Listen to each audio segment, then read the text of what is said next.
Hello, hello. You are mostly welcome to today's broadcast on Science of Dominion TV with your regular host, Solomon Bamidele. On this trending topic, post-pandemic and your finance. The post-pandemic and your finance. Thank God the pandemic is over. Lockdown has been eased, lifted in most nations of the world. There's less some pocket of cities where they have been experiencing some surge in the infection. But we thank God that everything is under control. Today we are going to consider our last topic under the advantages and disadvantages of with safe haven. You should be able to choose or think or build for yourself in this economic climate. We are looking to various advantages of being an employee in this economic climate, being self-employed in this economic climate, being a business owner in this economic climate. Today, we want to consider what are the advantages and disadvantages of being an investor in this economic climate. Let me call it economic climate, but I think I would love to be called new financial order or new world financial order. New world financial order. Like I said before, we are in a new financial order entirely. The way of doing businesses, the way of working, the way of doing this, everything has changed. Even the schooling, everything has changed. Our living style, our relationship, our social interaction, everything has changed. Shopping, buying and selling, shopping, all those things, everything has changed. So we are in a new world system entirely. A new world system entirely. Therefore, we are in a new financial system entirely. So, in this new financial system, or in this new world economy system, what are the advantages and disadvantages of being an investor? In case you want to consider investment as your safe haven in this period, as your safe haven in this period, being an investor. Well, what does it mean to be an investor to go into investment? Like I said last time, to invest means you have some money, you buy down, maybe some leftover or some money you have decided to save here and there, and you want to put them into work in other companies, in other businesses, or in governments, government a kind of incentive like bond and debenture and stuff like that. We're going to mention the various type of investment later, not in this topic, but in our subsequent topic. So, so when you put your money into businesses, into company that they are doing well, at the end of the day, you'll be getting what we call dividends. Dividends. And if the company is also doing great, your money will be growing along. So this is what we call investment. Investment. Could be for a short time, it could be for a long time, it could be for medium time, it could be for a long time. This is what we call investment. So what does he mean? What is the advantages and disadvantages of being an investor or investing your money or putting your money in another company in this economic climate? Number one, you have to remember that before I start, you have to remember that the honor is on you to put your money at work. Not investing, not doing it properly can mean a longer working life for you. If you are not investing, or it's not just investing that matter, doing it properly. If you are not investing and you are not doing it properly, it can mean a longer working hour for you. Not only that, even after retirement, can mean a struggling retirement life for you. Can mean struggling retirement life for you. So if you are able to put your money to work, you're able to invest your money, the little you save now, because you know you cannot start your own company, you cannot start your own self-employed business, But you can go into investment. You can put your money to work. If you're able to do it rightly, then that can mean you're able to retire on time. That can mean you have a safe haven for your retirement after you have retired. Because the pensions and the stuff like that may not be able to take care of you considering the rate of inflation. So may not be able to pay or guarantee the type of lifestyle you want to live at your retirement. One of the problems that make people to age terribly bad and people die on time after retirement because they could no longer sustain the lifestyle, the life they used to live where they are working. They could no longer sustain it. The lifestyle, the taste, the standard of life they are living. It's difficult for people to sustain it after retirement. That's why when you see people when they are working, they are living well, they are riding nice car, they are living in a good house, they are doing well. But after the retirement, some can't even ride any car anymore. Some cannot maintain the type of house they are living anymore. The type of food, the type of lifestyle they use, they can't maintain it anymore. So, as a result, it will be good if you're able to know how to invest and not just know how to invest properly. Because it's better not to invest if you will not invest properly. Because the little amount you want to invest, if you put it to investment, you can lose the whole of your money. So will it not be better just to put it somewhere without losing it, without growing, rather than losing everything? So it's better to invest, not just to invest, but to invest properly, properly, properly, properly, properly, properly. So what are the pros and cons of investment? Number one, investing will help you to build wealth. Investment will help you to build wealth, especially in this economic climate. Not just in this economic climate, in every climate, in every economic climate, in this new world, in this new economy order, investment will help you to build wealth. Come to think of it, maybe you have £10,000 or $10,000, or it is equivalent in your currency, in your national currency, and you don't know how to do business, and you don't know how to engage yourself in self-employed, you can put that money into another company. You can look at some company that are doing great, that are doing well.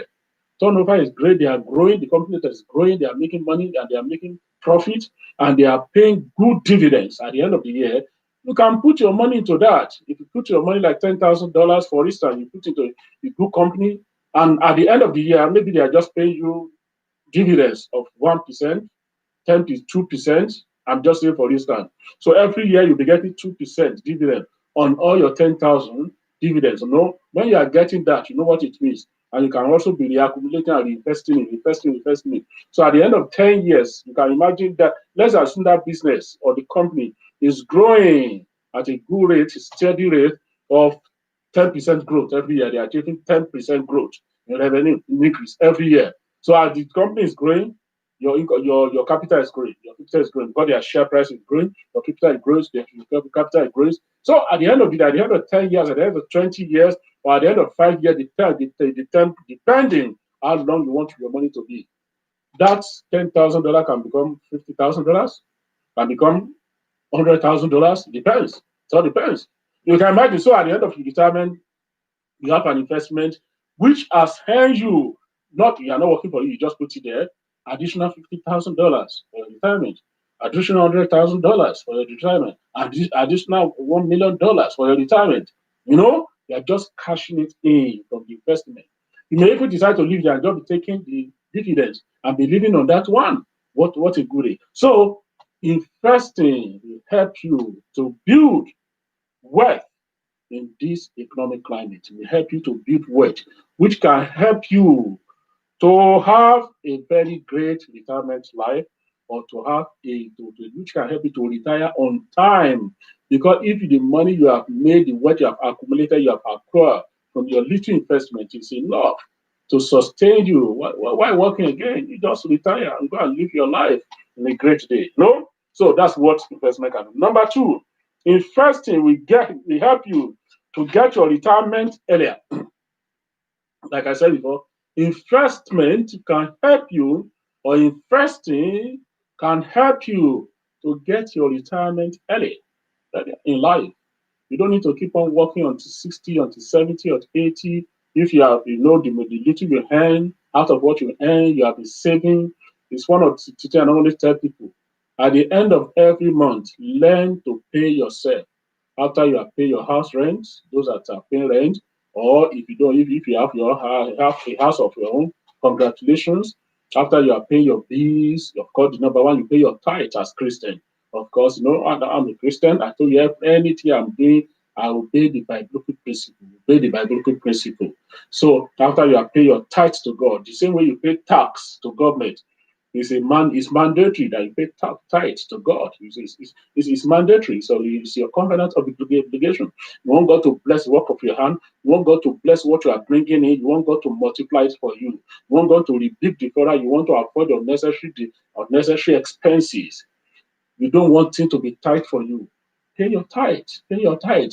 When you pay your tax to the government, you get the blessing, the benefit from the government. From the good government. Nations where they care for their subject, for their populace. Anyway, they'll be able to care for you, do the necessary amenity and stuff like that. Likewise, the heaven takes care of you. See to your welfare, make sure you are grow and your economy is not depending on the economy of the world, but the heavenly economy. So that's what you enjoy when you pay your tithe. Well, I'm not here to preach about tithe, but I'm just talking of what it says. So after you have every month you earn your money, you pay God your tithe, you pay your government your tax, you pay God your tithe, you pay yourself. And when you have done the expenses, the house and the two children, pay yourself. What does it mean, pay yourself? Have a percentage of your income that you are putting aside every month. No matter what happens, you don't touch it.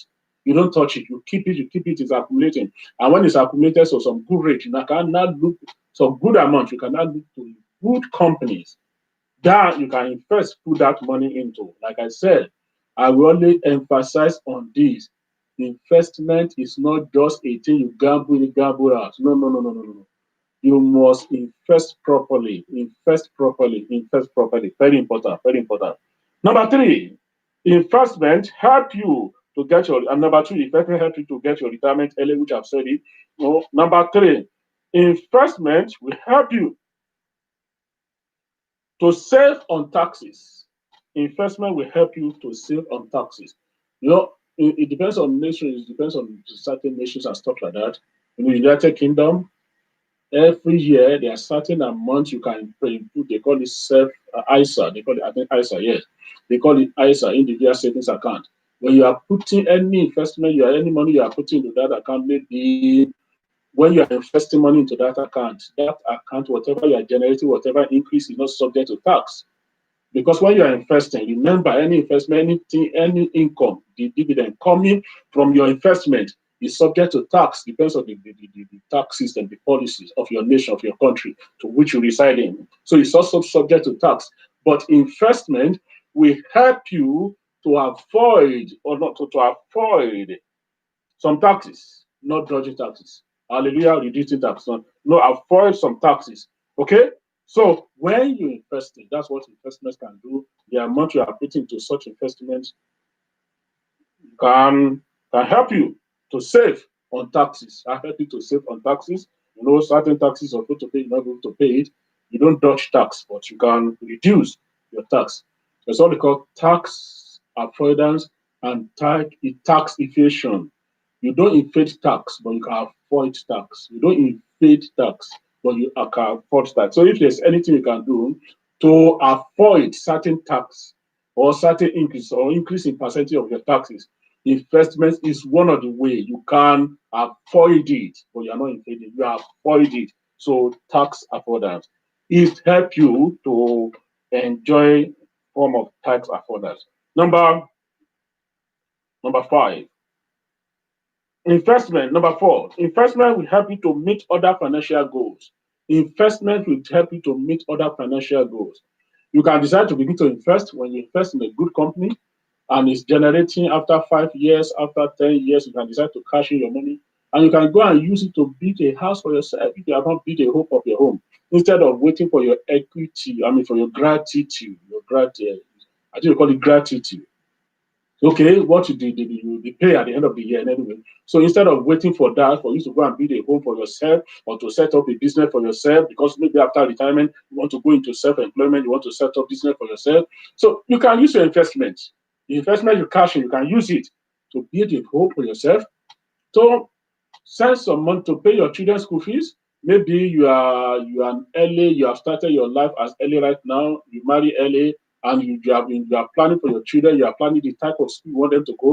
You want them to go and study abroad, you want them to go to Harvard Business School, Harvard University, great schools. You can begin to invest. Where those children, they are in primary school or they are elementary, you can begin to invest. Also, you are investing in some good schools, good company. So when it's about for them to go to university, the money you get from that investment, you can use it to send them to good school. Why? Because your salary may not be able to take care of that. Your income may not be able to take care of that. But because you are investing, you can use it to send your children to good school, to finance your children in a very good school, lucrative school. You can use your investment to help your children to set up in businesses in life. Our prayers are for our children to be greater than us. For your children to be greater than you, you have to give them the platform. You have to give them the support. So investment and giving them such could be one of those opportunities. Or you can decide that, okay, you are investing, and after 10 years, after 5 years, you can use to buy a car of your dream, a nice car of your dream. Okay? Like Mercedes Benz, all those kind. I'm just saying it. Maybe your own is Jaguar, maybe your own is limousine, maybe your own is Bentley. Any choice of your car, you can even use your investment to buy an aircraft, personal private jet. Okay, I know somebody from my state, was a pilot, was working as a pilot, and he was putting money aside, putting money aside. When he retired as a pilot, he bought a second hand aircraft, because as a pilot, he began to pilot it and turn into commercial pilot, commercial aircraft, and began to doing it by himself. From there, he bought the second one. From there, he bought the third one. From there, now he has about, I forgot it. The last time I think about 18 aircraft flying local, national, both local and national. You can see right now. So why he was able to do that? Due to investment. Why maybe some other colleagues of his as pilot, they have been using their money. I don't know what they use on that. I don't know what, but that's what investments can do. So having retired as a pilot, he was able to set up airline of his own, of his own.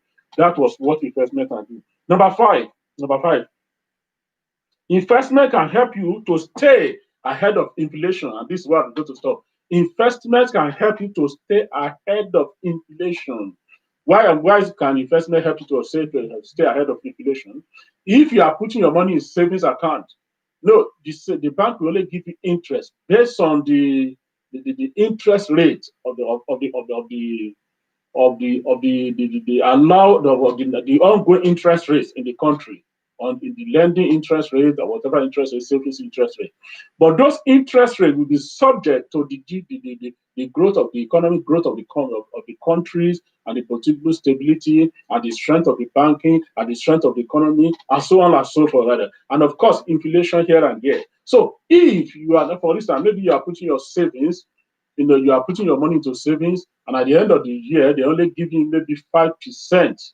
It depends on the country, maybe 5%, or maybe they are giving you 1%, they are giving you 2%. And the rate of inflation in each year in that country is your interest on your investing, on your saving, is 2%. And the rate of inflation happens to be 5%. At the end of the day, but by the time you want to cash in your money, you have nothing left. Because the inflation already swallow up your savings, whatever you're going to get from the saving. Okay? So it's better you have not even put that money into the saving in the first place anyway, because you have put it to something better. But if you put it to investment, as the rate of inflation is going up, your capital there, so also the share price will be increasing. So as the company will be growing, then so also your dividends will also be growing. So with that, you are able to stay ahead of inflation. Ahead of inflation. For an investor does not pray that inflation is not go up. Because the more the inflation is going up, the more you are also increasing your capital appreciation, and of course in your dividend. Because of course, remember, if your company is manufacturing food, inflation is increasing, they're increasing their prices now. As they are increasing their prices, of course, their profit will be increasing, their turnover will be increasing, their prices will be increasing, I mean, their profit will be increasing. And the more profit, the more dividend they give you. Of course, when they are increasing, of course, the share price will be increasing as well. And the more share price is increasing, the value of the company is increasing, the more money into your pocket. So this is what happened. So this is inflation helping to, I mean, investment helping to stay ahead of inflation. Then what are the major disadvantages of investment? Being an investor, the major disadvantage of the investment is wrong investment. Where you invest wrongly, you can lose your entire money. You may not even get anything back out of it. If you don't, what does it mean? If you don't invest in a good company, credible company that is growing, that has strong balance sheet, if the companies will run down, you will not get anything. Or if the share price will collapse, you will not get anything from your investment. That's number one perish. Number two of wrong investment. If there are a lot of scam and scandal and 419 now online, because I'm talking of this economic climate. A lot of people will call you, they say we want to ask you to come and invest. Some of them they are 419, some of them they are fraudster. You may invest your money into company not existing. Put your hands into the hand of thief, fraudster. 419, Yahoo boys, as some people will call it in certain countries. Okay, so if care is not taken, you can be scammed. Okay, you can be a victim of a scam. So this is the major disadvantage of investing in this time and age. And what are some of the other disadvantages of investing? The other disadvantage of investing is not knowing when to go in and when to cash in, when to put your money in and when to put your money out. It's very, very important for you to know when to put your money in and when to put your money out. If you are able to do this, of course, the last one is lack of knowledge of investment. If you don't have knowledge of investment, please don't invest. That's a major thing. A lot of people have knowledge of investment. They put their money here, they bounce your finger, and your finger losing your money, and it doesn't worth it. So these are some of the perils or disadvantages of investment. Other than that, of course, in this challenging period, turbulent period, uncertainty here and there, investing could be very risky in this period as well. So if you want to invest, you have to invest wisely. Okay, these are the advantages and disadvantages of being an investor in this economic climate. Well, I hope you have been blessed with this one. So now that you have known the advantages and disadvantages of being an employee, self-employed, a business owner, investment, I think you should be nice be able to make up your mind what you are going to choose or what you are going to bid as your safe havens in this economic climate. You'll be able to make informed decision. Where in our other broadcasts, we'll be talking about how to set up businesses, what are the various type of investment, how to locate one, how can you do it wisely, how can you be a good self-employed, and you're making all these things we'll be discussing as time goes on. My name is Solomon Bamdele, the regular host on this broadcast. Please do visit my YouTube and please kindly subscribe and press the notification bell so we can be notifying you in our upcoming event. Have a wonderful day and God bless you. Thank you.